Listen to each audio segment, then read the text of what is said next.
Bonjour à toi, j'espère que tu vas bien. On est en juin, en tout cas à l'heure à laquelle je postais cette vidéo. Et je suis très heureuse de te retrouver comme tous les mois pour une nouvelle vidéo exclusive du Bullet Journal.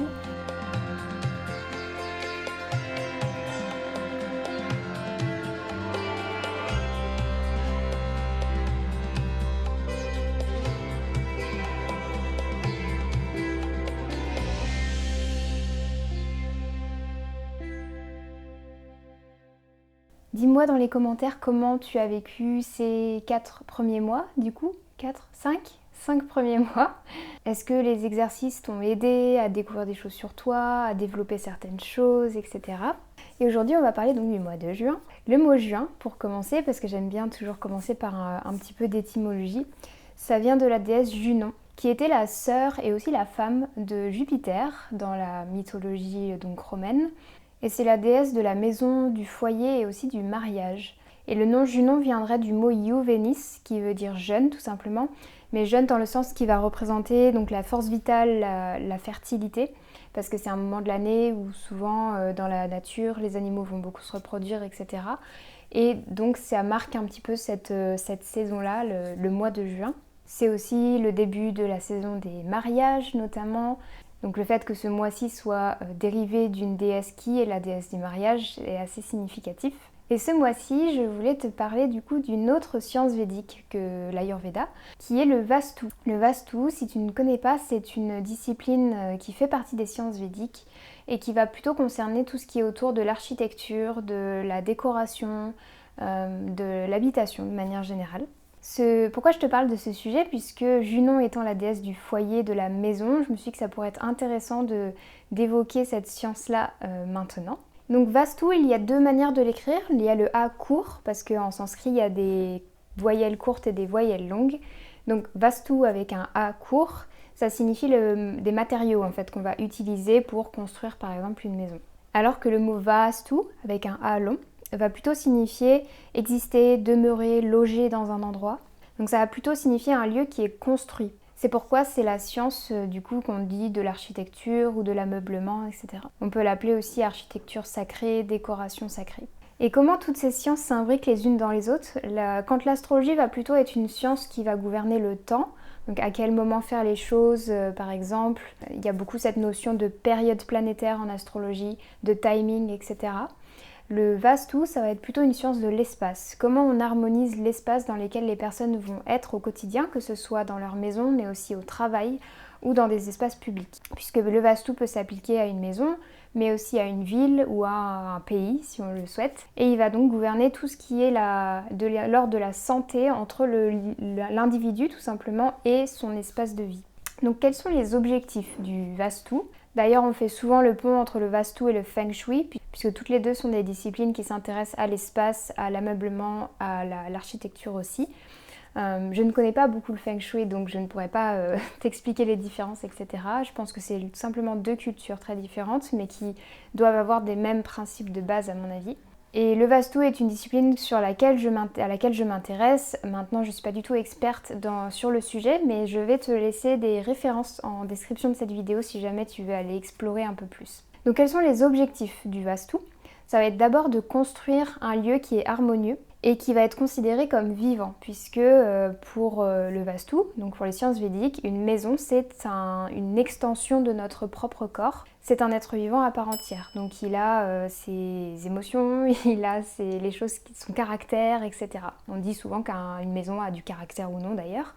Donc le Vastu considère vraiment qu'un habitat est vivant en fait, tout simplement. Donc son but ça va être de construire ce type d'habitat-là. Donc si jamais on part de zéro et qu'on va choisir le terrain adapté, les matériaux, comment on va orienter la maison, etc. Mais j'entrerai plus en détail juste après.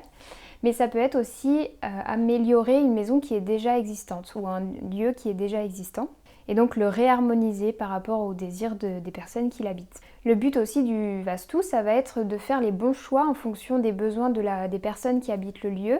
Donc le Vastu travaille main dans la main avec l'astrologie, puisqu'on va utiliser notamment le thème natal d'une personne pour définir quels sont les meilleurs choix en termes d'orientation, en termes d'ameublement, etc., de couleurs. Les deux vont être très reliés. Et aussi en fonction des besoins du lieu, c'est-à-dire que si la personne elle est dans ce lieu pour vivre au quotidien, c'est pas les mêmes besoins que si c'était pour y travailler, par exemple pour avoir un business. Un autre objectif du Vastu, c'est de promouvoir et d'entretenir la santé des personnes qui l'occupent, puisque comme je te le disais, c'est un peu comme une autre enveloppe, un autre corps qu'on aurait nous. Donc tout ce qui va impacter notre habitation va aussi nous impacter, nous, en termes très pragmatiques sur notre santé en fait. Et enfin, un autre objectif du Vastu, ça va être de favoriser des échanges cordiaux, agréables entre les différentes personnes qui habitent le lieu. Parce que c'est pas le tout d'adapter le lieu à une personne, mais il faut aussi que toutes les personnes s'entendent bien et que les relations soient harmonieuses en fait, tout simplement. Et j'aime bien cette citation du docteur Robert Svoboda qui disait « Le bien-être d'aucun individu est indépendant du bien-être du terrain, de la communauté et du cosmos. » Autrement dit, notre bien-être est dépendant du bien-être du terrain, de la communauté et du cosmos. D'où l'intérêt de faire attention à ce genre de détails, qui n'en est pas vraiment un. C'est au contraire quelque chose de très, très important. Donc comment le Vastu intervient-il dans une maison ou dans une habitation? Là je vais plutôt me spécialiser là-dessus parce que c'est quelque chose qui va plus te parler je pense. Je ne vais pas parler par exemple de place publique ou de ville, etc. Déjà parce que je ne connais pas suffisamment sur le sujet, mais qu'en plus c'est pas ce dont on a besoin au quotidien en tout cas. Déjà, le Vastu va intervenir sur le choix du terrain. Est-ce que le terrain il va avoir une certaine forme géométrique particulière? Est-ce qu'il est régulier dans cette forme? Est-ce que c'est un rectangle ou est-ce que c'est plutôt quelque chose qui n'a pas la même largeur de tous les côtés? Est-ce que ce terrain il est incliné d'une certaine manière en fonction de l'orientation nord, sud, est, ouest? Ça va être aussi important. Et aussi les alentours. Qu'est-ce qu'il y a autour de ce terrain? Est-ce qu'il y a beaucoup de buildings? Est-ce qu'il y a une autoroute? Est-ce qu'il y a des champs? Ça va beaucoup jouer aussi là-dessus. Ensuite, le Vastu va intervenir sur la forme de la maison. Donc, est-ce que c'est une forme plutôt carrée qui va être plutôt stable et ancrante ou une forme ronde qui va plutôt inciter au mouvement, au changement, au voyage? On donne cet exemple notamment dans les yourtes qui ont une forme ronde et les tentes à l'ancienne qui avaient aussi cette forme ronde parce que le but c'était de pouvoir bouger très facilement en fait. Le Vastu va aussi intervenir dans l'orientation, comme je disais tout à l'heure, que ce soit l'orientation de la maison, est-ce qu'elle va être, l'ouverture de la maison va être face à l'est, à l'ouest, au nord ou au sud, et ensuite les différentes configurations dans la maison par rapport à cette orientation toujours. Puisque, je ne l'ai pas dit tout à l'heure, mais la maison est considérée comme un individu à part entière et la porte va être considérée comme la bouche en fait de l'individu. Et en fonction de dans la direction dans laquelle se tourne cette bouche, ça va donner une alimentation différente à la maison.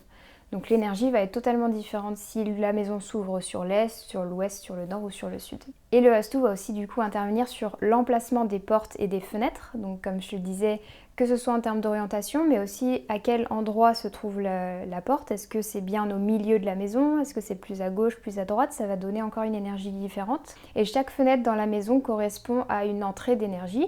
Donc on pourrait considérer que c'est un peu comme les yeux, on va capter une information par cette entrée-là. Donc ça va aussi avoir son importance. Par exemple, une maison qui a que des fenêtres à gauche va nourrir plutôt une énergie lunaire, alors qu'une maison qui a beaucoup plus de fenêtres sur la droite va beaucoup plus nourrir un côté plus solaire. Ensuite, le Vastu va aussi intervenir dans l'arrangement des pièces entre elles. Où est-ce qu'on met le salon, où est-ce qu'on met la chambre, la cuisine, toujours en fonction de cette orientation, ce qui est très très important, c'est un peu la base du Vastu. Le Vastu va aussi nous aider par rapport à l'ameublement, je le disais tout à l'heure. Dans une pièce, on va pouvoir représenter aussi ces 4 points cardinaux et choisir dans quelle direction il va être plus intéressant de mettre le lit, de mettre le bureau, de mettre l'armoire, etc.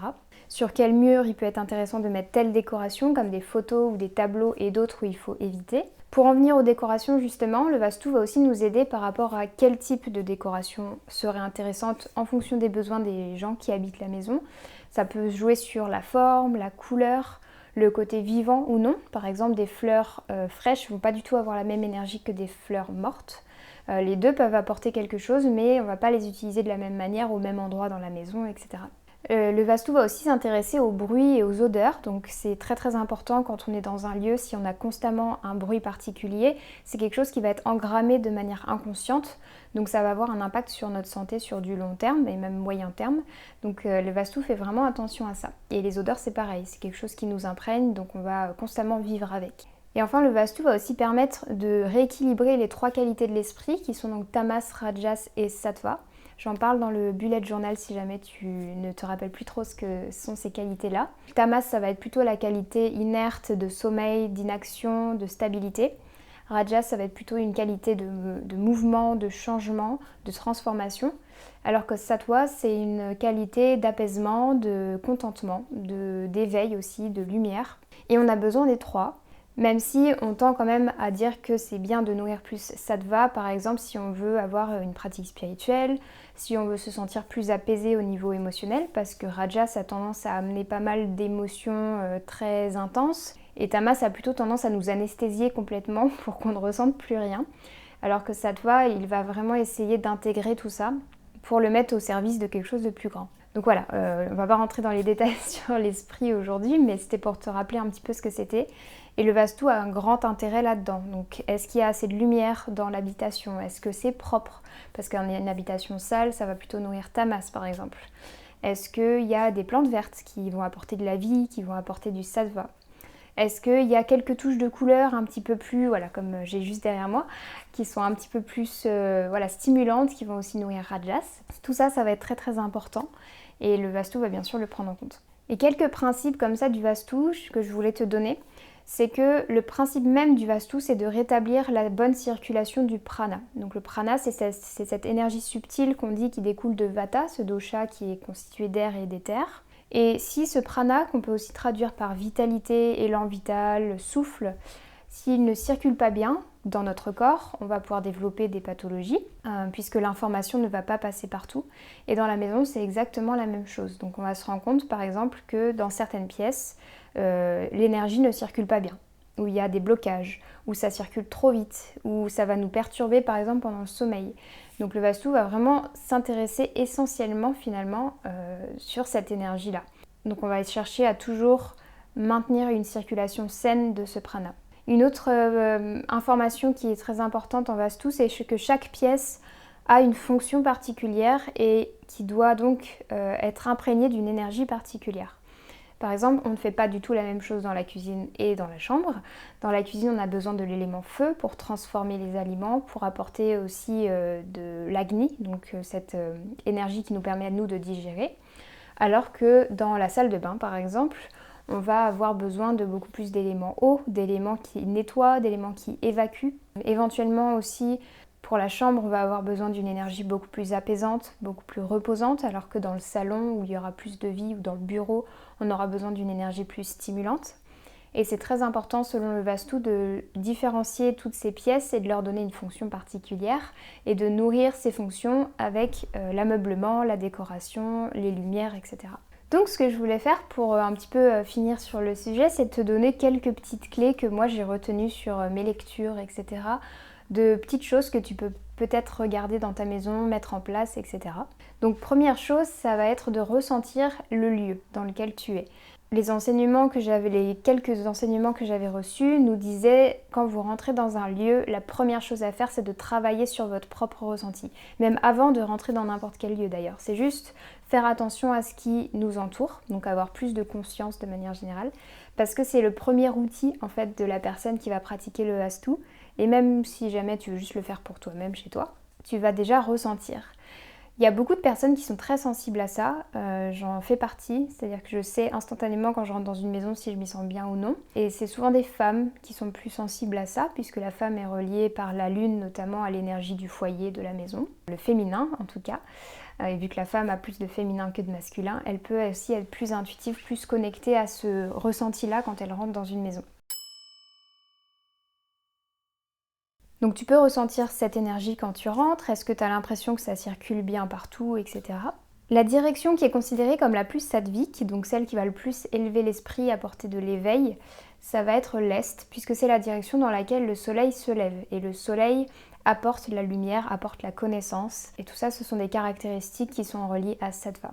Ça va apporter ce qui crée, ce qui naît en fait. Une autre notion que je trouvais très intéressante, c'est que si on considère qu'une maison c'est un individu à part entière, entre guillemets, il faut considérer aussi que tout ce qu'il y a derrière la maison, c'est comme ce qu'il y a derrière nous. On ne peut pas voir ce qui arrive de derrière. Donc on va chercher à protéger ce qu'il y a derrière, de faire en sorte de ne pas être vu de l'arrière par exemple. Donc on va recommander souvent sur des terrains, quand ils sont en pente, de mettre l'arrière de la maison vers le côté haut, pour pouvoir, en fait, comme si vous étiez sur ce même terrain en pente et vous faisiez face à la pente descendante. Donc vous avez une vue beaucoup plus grande que si vous étiez dans l'autre sens. Donc par ce même principe, ne jamais travailler par exemple face à un mur avec beaucoup de passages derrière parce que c'est un stress inconscient en fait. Déjà on n'a pas d'ouverture, on est complètement fermé à cause du mur devant nous. Mais on a constamment des énergies qui circulent derrière nous. Donc ça n'aide pas à la concentration et ça peut nous déstabiliser pendant qu'on travaille. Et si on regarde un petit peu dans les bureaux de chefs d'entreprise ou ce genre de choses, ils sont toujours face à la porte par exemple, pour être prêts à voir les personnes qui rentrent dans leur espace. Un autre principe qui est important, ça va être de libérer les espaces centraux. Puisque tu peux retrouver les 5 éléments en fait dans la maison, comme en Ayurveda, comme en astrologie. C'est toujours les mêmes principes qui règlent toutes ces disciplines-là.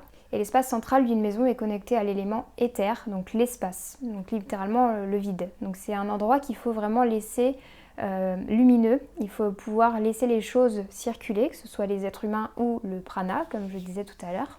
Donc on évite d'encombrer le milieu d'une pièce, le milieu de la maison, le milieu d'un terrain par exemple. Une autre notion intéressante, ce serait de prendre soin de la porte d'entrée.